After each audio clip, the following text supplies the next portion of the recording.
มันลงทีนั่นกลับไปกลับมามื้อนี้มันดูได้ได้ปะเท่าไอ้น้องเขากำลังพากันลงป่าตอนนี้คมลงเลยแล้วมองคมปะนั่นเลยคมมาแก้การโทรบอกไอ้อันนั้นอันสมัครอยู่ในหันก็เปลี่ยนเวทของเช่า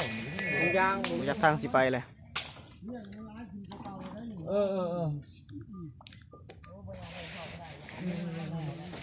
สุกไปแล้วที่โทรบอกแล้วติดให้ดูตัวโทรบ่ได้ทำ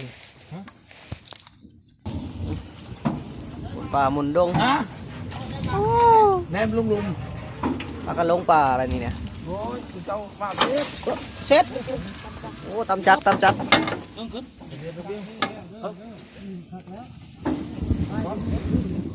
มีวิทย์บ่ดันลงได้บ่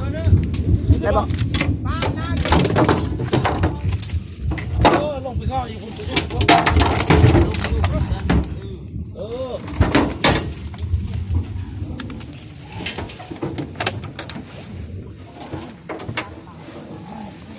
ข้าง3 โมงบ่ายเนาะ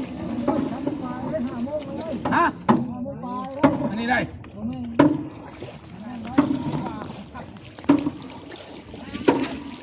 เจ้าเมื่อหนุ่มพะโล้จะได้เมื่อหนุ่มพวกมันดอนลูกเขาแลนไปแลนมาพวกมันดอนหัน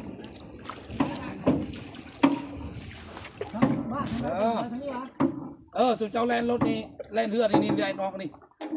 เลาะดงไปเลยเลาะมันมีในโค้งมันโค้งพี่บ้านอยู่พี่เลาะดงไปเลยเลาะไปข้างซ้ายไปเลยได้ไปทางขวาในฮอนมันดอนนี่มาเจ้า